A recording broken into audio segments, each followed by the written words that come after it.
Ардақты ағайындар, мына команданың парақшасы ғой, білесіздер, 10 минуттық видео жүктеп қойдым, біраз нәрсені түсіндіргендей болдық. Уақыттарыңыз болса тамашалап шығыңыздар. Одан кейін мынау 8 қаңтарда ашылатын екінші пробаға біздің команданың өкілі барып қатысады, лабораторияға барады, бәрінің заңды, тиісті, дұрыс жүзеге асқанына көз жеткізеді, Құдай қаласа. Сосын мынау жанкүйерлердің арасында бір пікірлер бар екен. Құмар ойынға жоламаңдар деген сөз үшін Жәнібекті аяқтан шалды деген сияқты қылып, бұны біз енді дәл не үшін болып атқанын, дәл неден болғанын нақты басып айтып біреуді бір кінәлай алмаймыз, өйткені көзбен көріп қолмен ұстаған жоқпыз. Ал бірақ құмар ойынға байланысты ол Жәнібектің ұстанымы, бұрыннан айтып жүр, оны білетіндер біледі. Әр жекпе-жектің алдында сөйтіп айтады, өйткені жанкүйерлер бізге қалай алаңдаса, біздің командада жанкүйерлердің отбасына, солардың шаңырағын шайқаламауына солай алаңдайды. Құдай қаласа күтейік енді жақсы жаңалық. Ассалаумағалейкум, ардақты ағайындар, құрметті жанкүйерлер, тілеулестер. Біраз сұрақтар жиналып қалған екен. Сол сұрақтарға шетінен жауап бергім келіп отыр. Өйткені жанкүйерлер тарапынан алаңдаушылық қазір міне жиі байқалып жатыр. Не болып жатыр, жағдайларын қалай, шешілді ма, мәселе не болып жатыр деп. Барлығына шет-шетінен жауап берейін. Ең алдымен ағайындар, Қазақ стайлдың атынан, өзімнің атынан, Жәнібектің атынан сіздерге ерекше алғыс айтқым келеді.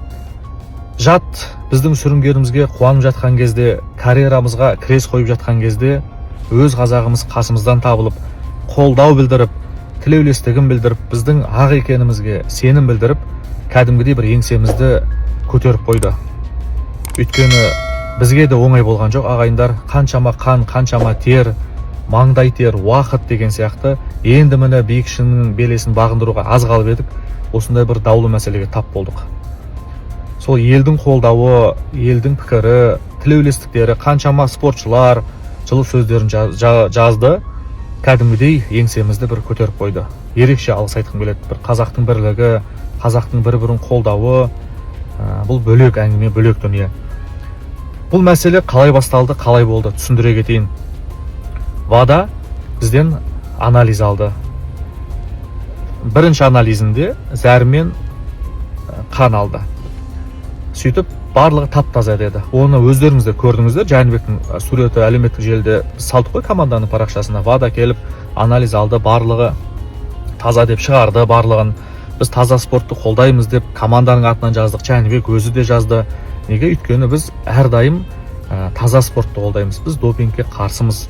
Допинг қолдануды кәдімгідей қарсыласқа жасалған зұлымдық деп есептейміз. Өйткені Жәнібекке қаншама жастар еліктеп жатыр, тек қана қазақ емес, әлемде Жәнібектің стиліне қызығатын жастар бар. Біздің стиль қазақ стиль болған екен, мейлінше сол бір дұрыс түсінікті, таза боксты насихаттағымыз келіп, сол міне барлығы таза деп жарияладық. Арада біршама уақыт өтті да қайтадан келді. Сөйтіп тек қана зәр алды. Сөйтіп жекпе-жекке ұшайын деп тұрған кезімізде, 3 күн қалған кезде осындай даулы мәселе туып тұр деді. Біз кәдімгідей шок болдық. Шок болған кезде мен түсінбегенім, бірінші анализ таза, екінші анализден осындай деп тұр. Енді сол аралықта біз тамағымыз, сол тамақ, сол витаминіміз, сол витамин ешқандай нәрсені алған жоқпыз, ешқандай нәрсе қосқан жоқпыз. Тіпті жаңа витамин сатып алған жоқпыз. Анау мен қораптың астында қалғандар бар еді, сол жететін еді бізге. Соны пайдаландық. Енді витамин ол міндетті түрде спортшы ішу керек, білесіздер. Өйткені қанша тер, салмақ тастау болады, кәдімгі өзі рұқсат етілген витаминдер болады. Оны ішпесе болмайды, денсаулық кетеді. Ол витаминді де айтпақшы, кейін біз тексертіп алдық, қосымша ешқандай мәселе жоқ, ол витаминдер тап-таза деді. Таң қалғанымыз, неге бұлай болды? Бұның үшін ұстай алмадық енді. Не болды, кім істеді, қалай болды? Бұл сұраққа жауап жоқ. Өйткені ол ішпей жемей осындайға тап болдық та. Түсінерем, егер жаңағы пайдаланып, ұсталып қап, ой деп сондай бір мәселелер болса, ол бөлек әңгіме. Бірақ осындай жағдай болып қалды, өкінішке қарай. Ендігі мәселе не болады? Енді екінші пробаны ашады. Жаңағы алған зәрі бар ғой, екінші рет алған зәрі. Соны екіге бөліп олар сақтап қояды екен, сол екіншісін ашады енді. Сол екіншісі біздің кәсіпқой бокс федерациясы жариялады. Қаңтар айының 8-іне ашылады. Құдай қаласа, сол уақытты күтіп жатырмыз. Оға дейін ешқандай нәрсе жасай алмаймыз. Мен де ештеңе жасаймын бұл мәселеде, Жәнібек те ештеңе жасай алмайды. барлығын қазір өзінің мамандары айналысып жатыр. Заңгеріміз бар, жаңағы менеджеріміз бар, промоутерлер бар, кәдімгі ресми хат жолдап, WBO-ға, IBF-қа ресми хат жолдап, осы мәселені шешіп жатырмыз, мына екінші пробасын ашайын деп жатырмыз, уақыт беріңіздер, анық-қанығын анықтайық, зерттейік деген сияқты кәдімгі үлкен команда жұмыс жасап жатыр.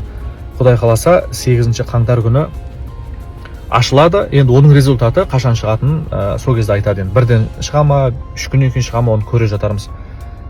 Енді кішігірім бір сұраққа жауап. Екінші сұрақ, жігіттер, мынандай дүние бар екен. Жәнібекке команданы ауыстыру керек, командасы нашар дегенде мен ақпараттарды, жаңалықтарды оқып қалып жатырмын. Сосын былай ойлайды екен, Жәнібектің командасы тек қана Берік Сұлтан және Жәнібек Әлімханұлы деп ойлайды екен. Түсіндіре кетейін, өйткені білмейтіндер де көп қой. Енді әртүрлі пікірлермен өмір сүретін қоғамдамыз ғой қазір. Адамдар бір нәрсенің ақ қарасын білмей, біреудің жазып қойған пікірімен немесе біреудің рейтингін өсіру үшін жазған видеосымен жаңағы ойлап алады да, соны дұрыс екен деп ойлап қалады.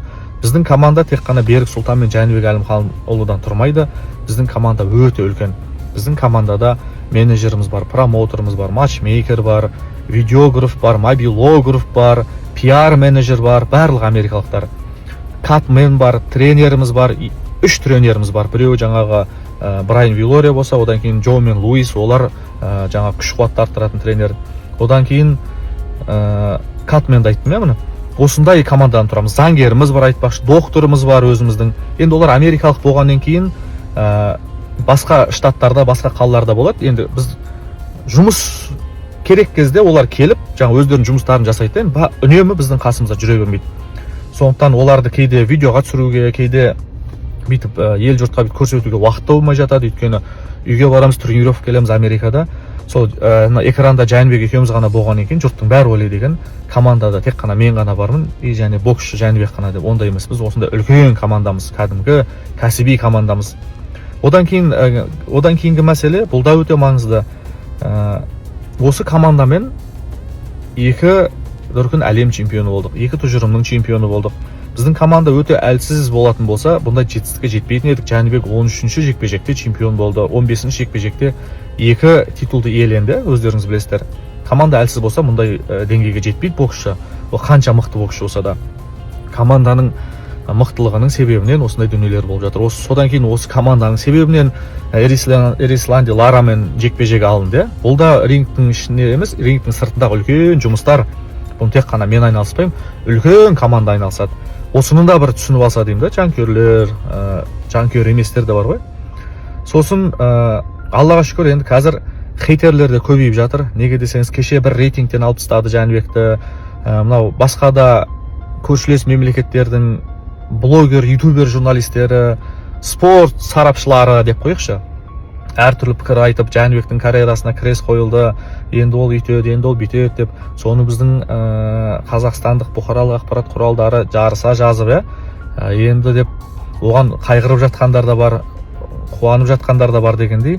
Сондықтан бұл спортта сыйған тілеулестермен қоса, хейтерлердің болуы да заңды. Біздің оған еңсеміз түспейді, өйткені біз бұл салада жүргеннен кейін, бұл салада ащысы мен тұщысы, қуанышы мен қайғысы қатар жүретін білеміз. Біреу жамандады екен деп, біреу үйтті екен деп, артқа қарап өмір сүрмейміз. Білесіздер, алдын Жәнібек салмақ жасай алмай қалған кезде де карьерамызға крес қойып тастағандар болды, кейін қарасаң жанкүйер болып кетті дегендей ғой. Енді тек қана бізді қолдаңдар, біздің тілеулесіміз болыңдар деп ешкімге айтпаймыз, өйткені бұл спорт. Біреуге ұнайсың, біреуге ұнамайсың. Біреуге стилі ұнамауы мүмкін, біреуге біздің қазақы ұстанымымыз ұнамауы мүмкін, біздің Америкада рингтің төрінде қазақша сөйлегеніміз ұнамауы мүмкін. Өйткені ол ойлағанда емеспіз да біз. Ол ойлаған спортшы жаңағы ағылшынша сайрап тұрып, басқа деген сияқты болуы мүмкін, бірақ біз оның бір түсініктеріне сай келмей қалған екен. Адамды білесіз ғой, өзіне ұнамаса бірден жек көре бастайды. Нейтральный қарамайды, енді ол өзінің таңдауы, өзінің шешімі ғой деп қарамай, кейде кей адамдар жаңағы жеке шекараға өтіп кететін жағдай болады. Сондықтан бұл мынау әртүрлі пікірлердің жазылуы ол заңды. Енді не мәселе? Біз тазамыз, біз ақпыз, біз Жәнібекті өзі жазды, ешқандай нәрсені пайдаланбайтынымызды білесіздер. Осы спортта жүргеннен кейін біз бұның қыр-сырын білеміз. Енді күтеміз не болатынын. Екі мәселе күтіп тұр, ағайындар, бұны да ашып айтып кетейін. қазақ айтады ғой өзі, қазанаттың жолында жазық та бар, ор да бар, азаматтың жолында бақыт та бар, сор да бар дейді. Енді кәсіпқой бокс бұл үлкен бизнес. Біз енді спорт деп ойлаймыз, көк туды желбірету деп ойлаймыз ғой, бірақ шетелдіктер үшін, басқалар үшін бұл кәдімгі бизнес, ақша табудың құралына айналып кеткен. Мүдде, мақсат, жаңағы елдік мүдде, қазақы дүние деген сияқты бір ұлтыңды насихаттау, тіліңді насихаттау, көк туыңды желбірету, сол арқылы бір ұлтты көрсету деген сияқты дүниелерді шетелдіктер қатты ойлай бермейді, бұл кәсіп деп есептейді. Енді екі нәрсе күтіп тұр бізді. 8 қаңтарда ашады. Таза болып шықса, Құдай қаласа, осыған үміттеніп жатырмыз. Таза болып шықса, барлығы ойдағыдай болып шықса, кәдімгі екі титулдан айырмайды, қайтадан мансабымызды жалғастыра береміз. Осыған ниеттеніп отырмыз, үміттеніп отырмыз. Өйткені аққа Құдай жақ. Ал енді әртүрлі нұсқалармен, жаңағы қанда болып, жаңағы зәрде болып, одан да шығатын болса, жоқ, міне әлі бар екен осындай нәрсе дейтін болса, онда Жәнібекті екі титулынан айырады, және де білмеймін қанша жылға екен, 1 жыл ма, 1,5 жыл ма, 6 айға ма бокстан шеттетеді, бокстасудан шеттетеді. Енді ол жағдайда еңсеміз түсіріп, артқа қарай кері кетпеу керекпіз. Ер жігіттің мойнында қыл арқан шірімейді дегендей, бұл қиындықты да, бұл сынақты да, бұл ауыртпашылықты да өтіп, ары қарай мансабымызды жалғастырып өмір сүре береміз, бокстаса береміз. Өйткені әлі кеш емес, неге десеңіздер, Жәнібек 33-те, кеше ғана Кроуфордты көрдіңіздер, 38 жасында Канелоны ұтып алды. Усикті білесіздер, 38 жасар. Сондықтан Биболды білесіздер дегенде бетер биіп жүрмін чемпион болып. Жалпы бұл кәсіпқой бокста қазақша тілмен айтқанда шал болу ол ондай түсінік жоқ. Өйткені боксшы дайын болатын болса, боксшы жылдан болатын болса, мотивациясын жоғалтпаған болса, ол біраз белес бағындырады. Өйткені кәсіпқой бокс деген әуесқой бокстағыдай күніге жекпе-жек өткізе бермейсің, жылына 2 рет, 3 рет жекпе-жек өткізесің, ағзаң мейлінше кәдімгідей шыдамды болып тұрады. Сондықтан бәрі алда, ешқандай бір еңсені түсіретін жағдай емес. Елге келдік, елдеміз, кішкене келіп есімізді жиып жатырмыз, демалып жатырмыз. Өйткені бізге де оңай болған жоқ. Атқа мініп серуендеп, бала-шағаның қасында болып, арқа-жарқа ағайындармен болып, кішкене есті жинап жатырмыз. Қанша ауыр болғанын енді өздеріңіз, кей жанкүйерлерге қаншалықты ауыр соқты, бізге одан 100 есе, тіпті 1000 есе ауыр болғанын өздеріңіз біліп отырған шығарсыздар. Сондықтан Құдай қаласа, бұны да еңсереміз, бұны да өтеміз. Қазақ стайл бұрынғыша елге қызмет ете береді, қазақтың көк туын желбіретуге әрекетімізді жасай береміз. Бұйыртса барлықтарыңызға ерекше алғыс, ерекше рахмет. Шаршамаңыздар. 2026 жыл осы жылдан да берекелі болсын, отбасыларыңыз аман болсын. Әрдайым бір-бірімізді қолдап, бір-біріміздің тілеуімізді тілейтін, біз аз ғана қазақпыз ғой, бір-бірімізді көтермелейтін, жақсылығымызды асыратын, жамандығымызды жасыратын сондай бір ұлт болайық. Амандықта жүрсек. Рахмет.